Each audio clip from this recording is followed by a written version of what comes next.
کہ خواجہ بشیر راتر صاحب وہ شہید باغ ہیں.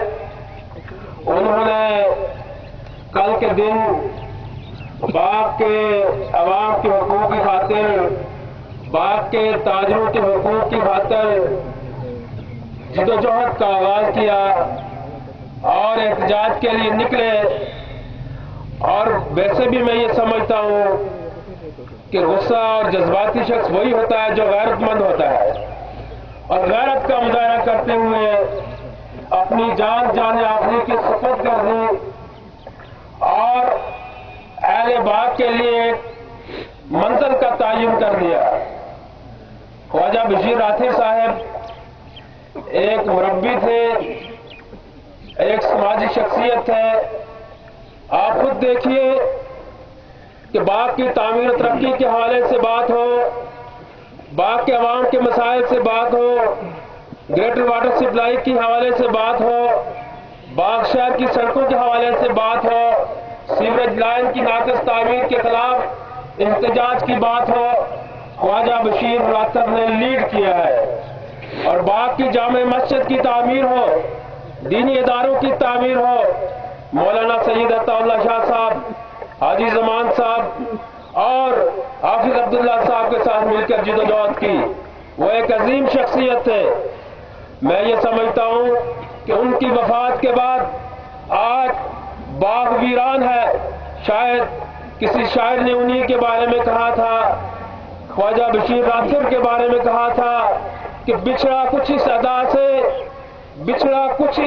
سے کہ رت ہی بدل گئی، ایک شخص سارے شہر کو ویران کر گیا.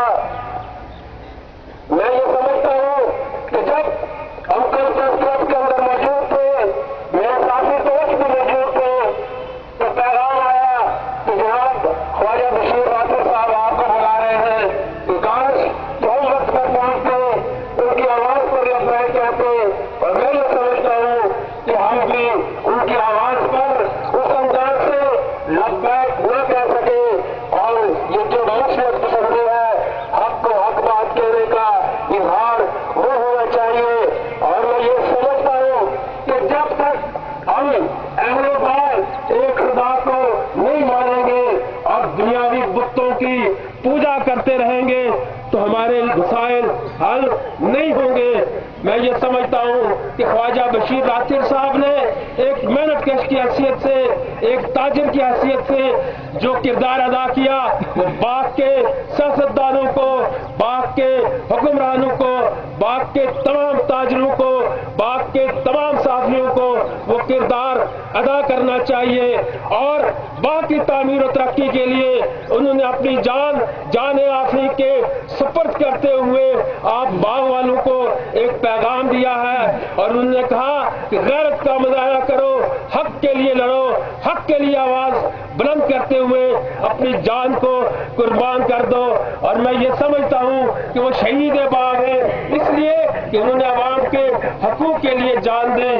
میں جناب محمود راتر صاحب آپ سے، بلال نوید راتر، ان کے تمام ورثاء سے تعزیت کا اظہار کرتا ہوں. اور میں یہ سمجھتا ہوں کہ ہم ان کے بھائیوں کی طرح ان کے ساتھ ہیں، لیکن ہم نے خواجہ بشیر راتر کے مشن کو زندہ کرتے ہوئے حق کی آواز بلند کرنی ہے.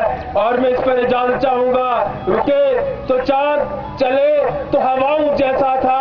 خواجہ بشیر راتر صاحب کے لیے شاعر کہتا ہے، رکے تو چاند، چلے تو ہواؤں جیسا تھا، وہ شخص دھوپ میں بھی چھاؤں جیسا تھا.